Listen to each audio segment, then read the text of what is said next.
धारा 236 छोटे मामलों में अभियुक्त की अनुपस्थिति में दोष स्वीकार करने पर दोष सिद्ध। यह धारा मजिस्ट्रेट को छोटे मोटे अपराधों पेटी केसेस में अभियुक्त की शारीरिक अनुपस्थिति के बावजूद उसे दोषी ठहराने और जुर्माना लगाने की अनुमति देती है, बशर्ते अभियुक्त अपना दोष स्वीकार करे। यह प्रावधान न्यायिक प्रक्रिया को और अधिक कुशल बनाता है और ऐसे मामलों में अदालत और अभियुक्त दोनों का समय बचाता है। 1. जहां धारा 229 के अधीन एक समन जारी किया गया है और अभियुक्त मजिस्ट्रेट के समक्ष उपस्थित हुए बिना ही आरोप का दोषी मानना चाहता है, तो वह मजिस्ट्रेट को डाक द्वारा या दूत के माध्यम से अपने दोष स्वीकारोक्ति वाला एक पत्र और समन में निर्दिष्ट जुर्माने की राशि भी भेजेगा। सरल शब्दों में, यह उन मामलों के लिए है जहां धारा 229 के तहत समन जारी हुआ है। धारा 219 आमतौर पर समन मामलों में अभियुक्त को बुलाने के लिए समन जारी करने से संबंधित है। अगर आरोपी अभियुक्त अदालत में खुद आए बिना ही अपने ऊपर लगे आरोप को स्वीकार करना चाहता है, यानी दोषी मानना चाहता है, तो वह मजिस्ट्रेट को 2 चीजें भेजेगा, चाहे डाक से या किसी व्यक्ति के हाथ। एक पत्र जिसमें वह लिखेगा कि वह अपना दोष स्वीकार करता है। समन में बताई गई जुर्माने की रकम। मजिस्ट्रेट अपने विवेक से अभियुक्त की अनुपस्थिति में ही उसके दोष स्वीकारोक्ति पर उसे दोषी ठहरा सकता है और उसे समन में निर्दिष्ट जुर्माना भरने की सज़ा सुना सकता है और अभियुक्त द्वारा भेजी गई राशि को उस जुर्माने के प्रति समायोजित किया जाएगा, या जहां अभियुक्त द्वारा इस निमित्त प्राधिकृत कोई अधिवक्ता अभियुक्त की ओर से दोष स्वीकार करता है, तो मजिस्ट्रेट अधिवक्ता द्वारा उपयोग किए गए शब्दों में यथासंभव निवेदन दर्ज करेगा और अपने विवेक से ऐसे निवेदन पर अभियुक्त को दोषी ठहरा सकता है और उसे उपरोक्त अनुसार सजा सुना सकता है। सरल शब्दों में, आरोपी के पत्र और पैसे मिलने के बाद मजिस्ट्रेट को क्या करना है? मजिस्ट्रेट अपनी मर्जी विवेक से आरोपी के अनुपस्थित रहने पर भी उसके दोष स्वीकारोक्ति के आधार पर उसे दोषी ठहरा सकता है और उसे समन में लिखी जुर्माने की रकम भरने की सजा सुना सकता है। जो पैसा आरोपी ने भेजा था उसे उस जुर्माने में समायोजित कर लिया जाएगा। अगर वकील दोष स्वीकार करता है, या अगर आरोपी का वकील, जिसे आरोपी ने इस काम के लिए अधिकार दिया है, आरोपी की तरफ से दोषी होने का निवेदन करता है, तो मजिस्ट्रेट वकील द्वारा बोले गए शब्दों में ही उस स्वीकारोक्ति को दर्ज करेगा, जितना हो सके उतना सटीक, और मजिस्ट्रेट अपने विवेक से वकील द्वारा की गई उस स्वीकारोक्ति के आधार पर आरोपी को दोषी ठहरा सकता है और उसे ऊपर बताए अनुसार समन में निर्दिष्ट जुर्माना सजा सुना सकता है। इस धारा का महत्व। न्यायिक दक्षता। यह धारा छोटे और कम गंभीर अपराधों जैसे यातायात उल्लंघन से निपटने में अदालतों को अधिक कुशल बनाती है। यह अनावश्यक अदालती पेशियों को कम करती है। अभियुक्त के लिए सुविधा आरोपी को अदालत में व्यक्तिगत रूप से उपस्थित होने की परेशानी और लागत से बचाती है, खासकर जब वह अपने अपराध को स्वीकार करने और जुर्माना भरने के लिए तैयार हो। समय और संसाधन की बचत। अभियुक्त, अदालत और पुलिस तीनों के समय और संसाधनों की बचत होती है। वकील के माध्यम से प्रतिनिधित्व। यह वकील के माध्यम से भी दोष स्वीकार करने की अनुमति देती है, जिससे कानूनी प्रतिनिधित्व का लचीलापन बना रहता है। विवेक का प्रयोग। मजिस्ट्रेट को यह सुनिश्चित करने के लिए अपने विवेक का उपयोग करने की शक्ति देती है कि दोष स्वीकारोक्ति स्वेच्छा से और सही तरीके से की गई है।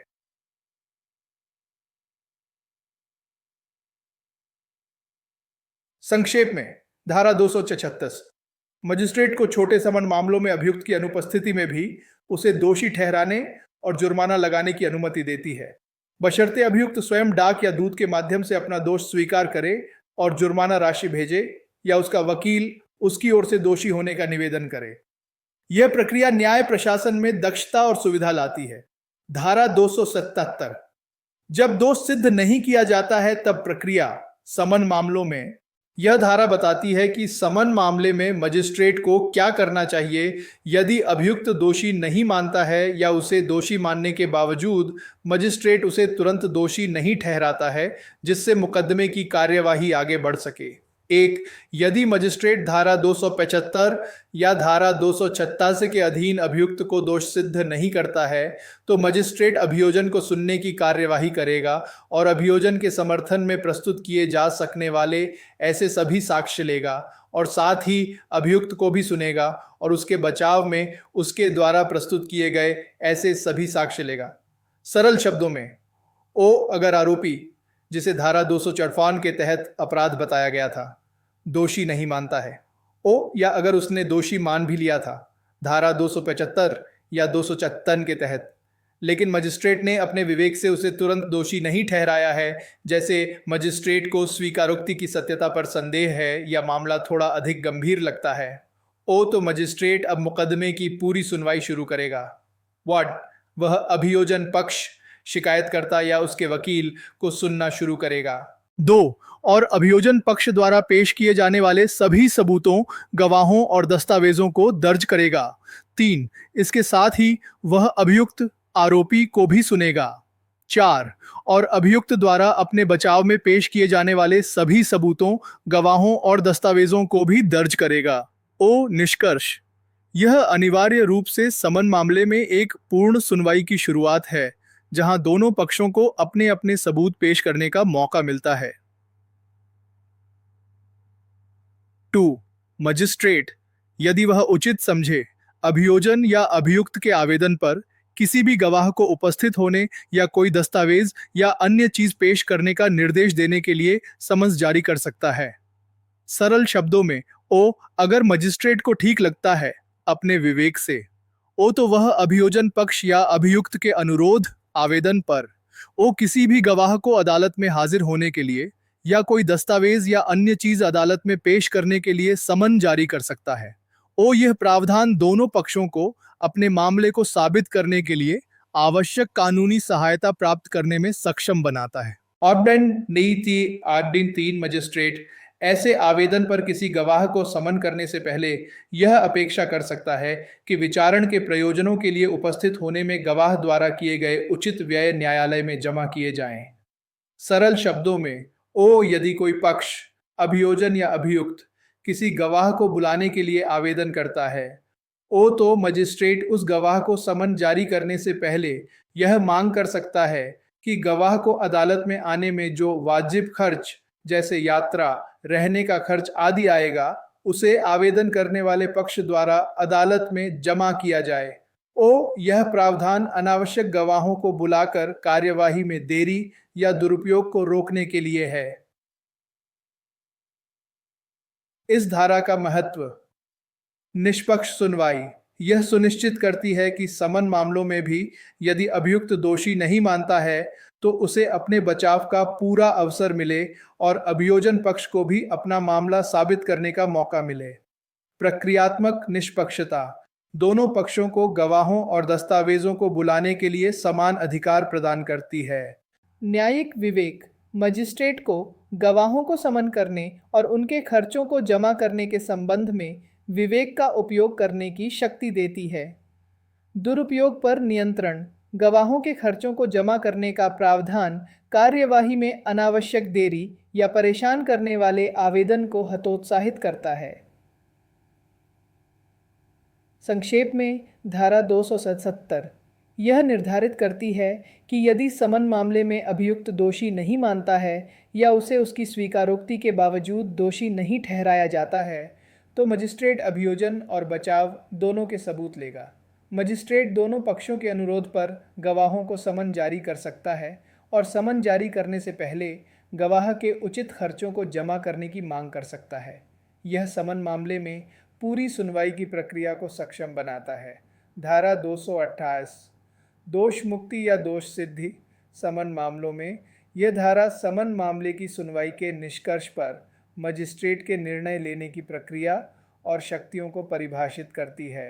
1, यदि मजिस्ट्रेट धारा 277 में निर्दिष्ट साक्ष्य और ऐसे आगे के साक्ष्य यदि कोई हों जिन्हें वह अपनी ओर से प्रस्तुत करवा सकता है, लेने के बाद अभियुक्त को दोषी नहीं पाता है तो वह दोष मुक्ति का आदेश दर्ज करेगा।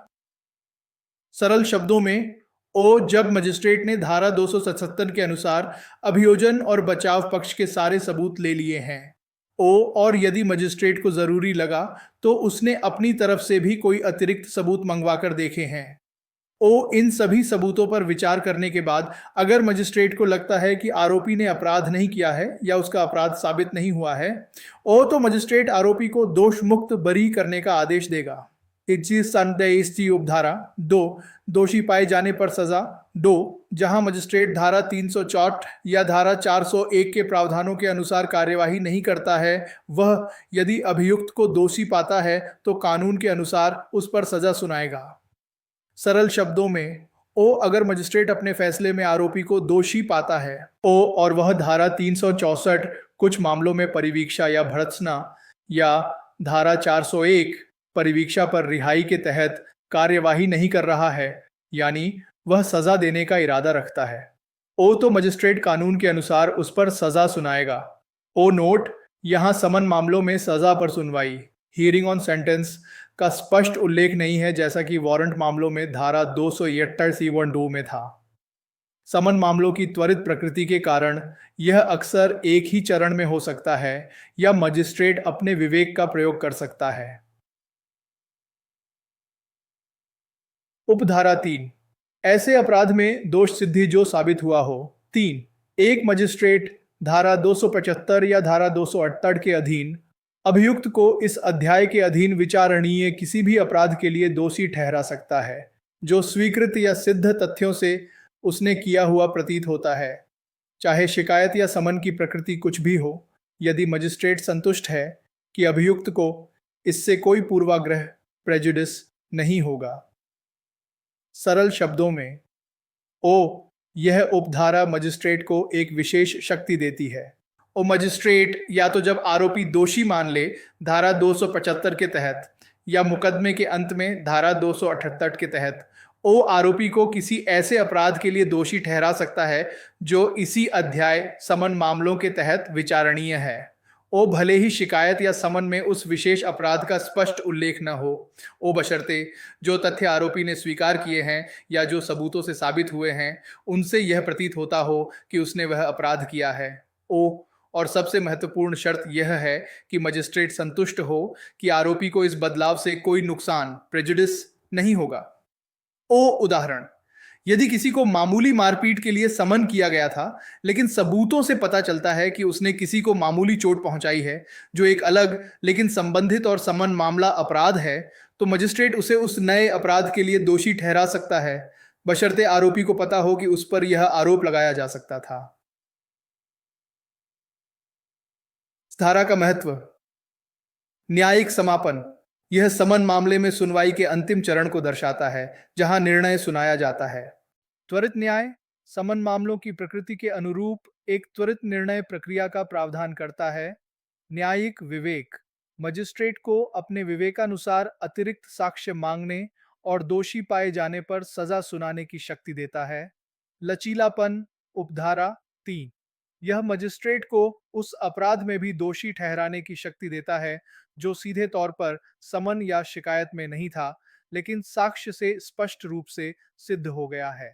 यह न्याय प्रशासन में एक महत्वपूर्ण लचीलापन लाता है, बशर्ते अभियुक्त के हितों की रक्षा हो और उसे कोई पूर्वाग्रह न हो।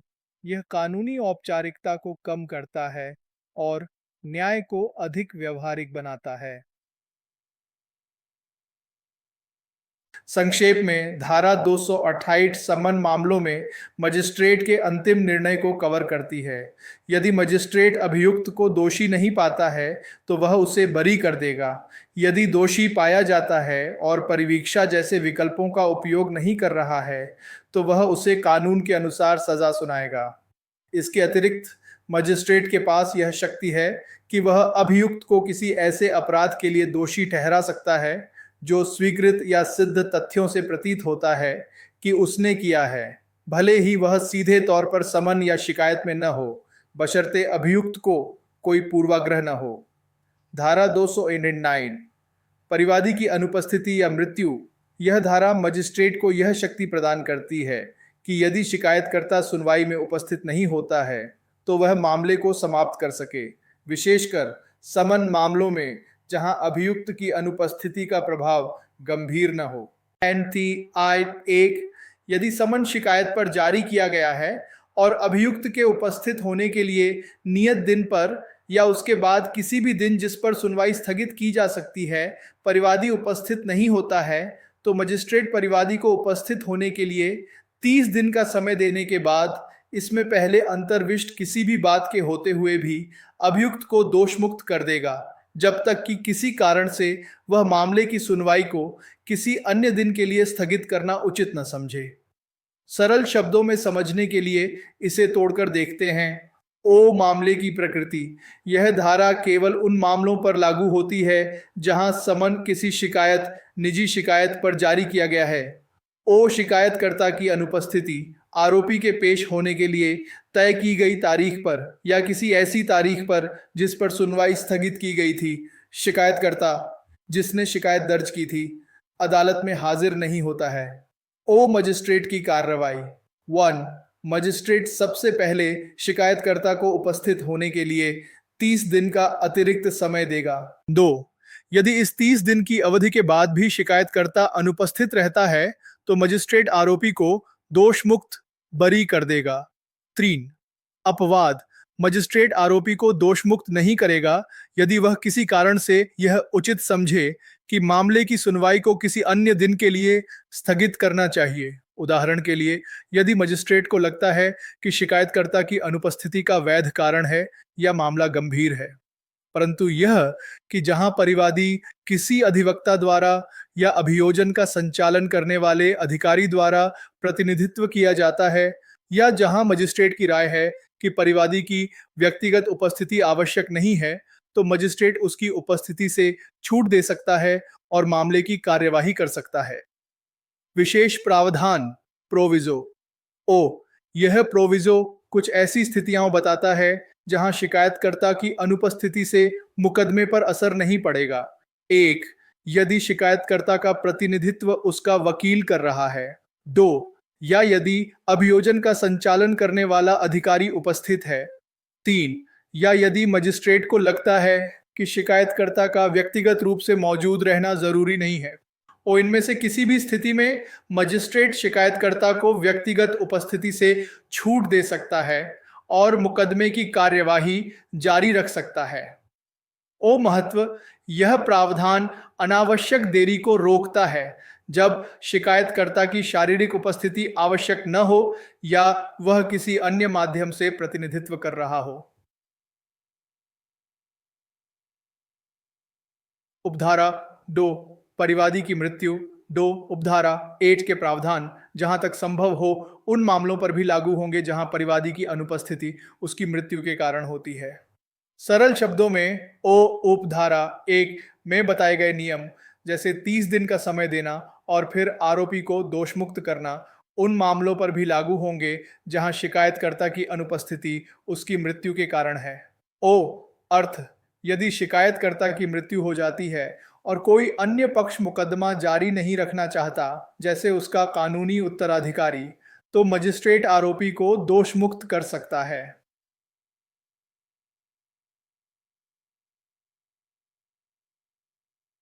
इस धारा का महत्व। अनावश्यक मुकदमों से छुटकारा। यह धारा उन मामलों को खत्म करने में मदद करती है जहां शिकायतकर्ता स्वयं रुचि नहीं ले रहा है या उसकी मृत्यु हो गई है और मामला आगे बढ़ने का कोई आधार नहीं है। यह अदालत का समय बचाता है। अभियुक्त का संरक्षण। यह अभियुक्त को लंबे समय तक बेवजह मुकदमेबाजी के बोझ से बचाता है, खासकर जब शिकायतकर्ता खुद ही कार्यवाही में शामिल नहीं हो रहा हो या उपस्थित नहीं हो सकता हो। न्यायिक विवेक। मजिस्ट्रेट को विशेष परिस्थितियों में मामले की गंभीरता और शिकायतकर्ता की अनुपस्थिति को ध्यान में रखते हुए उचित निर्णय लेने का विवेक प्रदान करती है। दक्षता।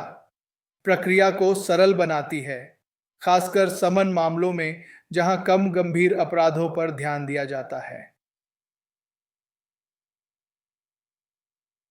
संक्षेप में धारा 259 यह निर्धारित करती है कि यदि समन मामले में जो शिकायत पर आधारित है, शिकायतकर्ता अदालत में उपस्थित नहीं होता है, तो मजिस्ट्रेट उसे 30 दिन का अतिरिक्त समय देने के बाद अभियुक्त को दोष मुक्त कर देगा, जब तक कि वह मामले को स्थगित करना उचित न समझे।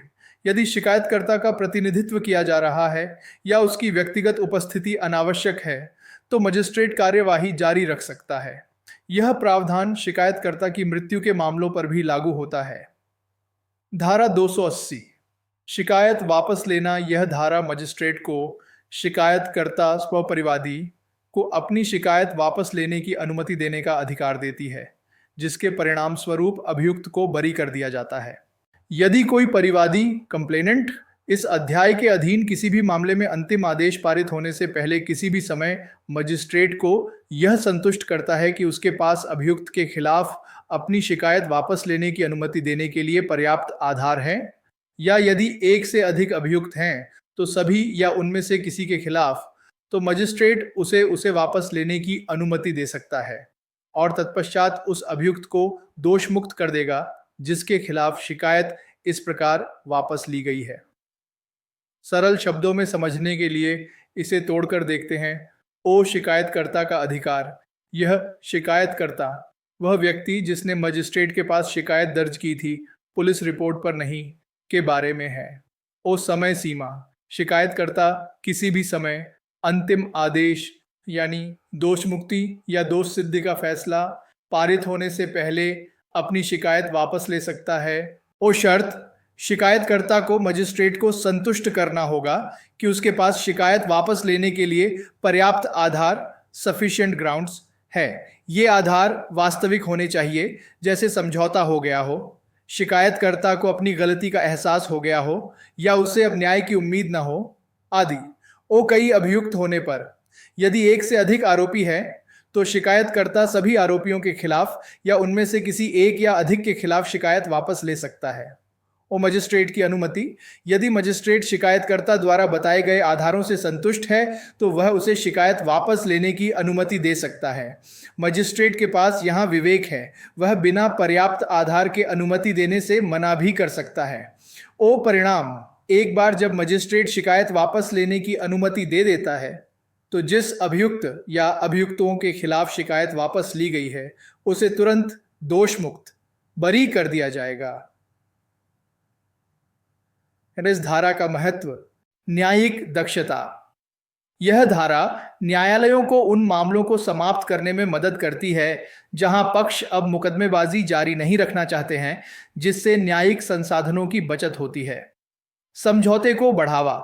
यह कुछ मामलों में पार्टियों के बीच सुलह या समझौते को सुविधाजनक बनाती है, खासकर कम गंभीर प्रकृति के अपराधों में। शिकायतकर्ता का अधिकार। यह शिकायतकर्ता को अपने मामले पर एक निश्चित स्तर का नियंत्रण बनाए रखने की अनुमति देती है, जब तक कि यह न्यायालय के अंतिम निर्णय तक न पहुंच जाए। अनावश्यक उत्पीड़न से बचाव। यह अभियुक्त को लंबी और अनावश्यक कार्यवाही से बचाता है यदि शिकायतकर्ता स्वयं मुकदमे को आगे बढ़ाने का इच्छुक नहीं है। न्यायिक विवेक। यह मजिस्ट्रेट को यह सुनिश्चित करने के लिए अपने विवेक का उपयोग करने की शक्ति देती है कि शिकायत वापस लेना स्वेच्छा से और उचित कारणों से किया गया है और यह न्याय के उद्देश्य को विफल नहीं कर रहा है। संक्षेप में धारा 280 यह प्रावधान करती है कि मजिस्ट्रेट के समक्ष किसी भी मामले में यदि शिकायतकर्ता अंतिम आदेश पारित होने से पहले किसी भी समय मजिस्ट्रेट को शिकायत वापस लेने के पर्याप्त कारण बताता है, तो मजिस्ट्रेट उसे ऐसा करने की अनुमति दे सकता है जिसके परिणाम स्वरूप उस अभियुक्त या अभियुक्तों को दोष मुक्त कर दिया जाएगा जिसके खिलाफ शिकायत वापस ली गई है।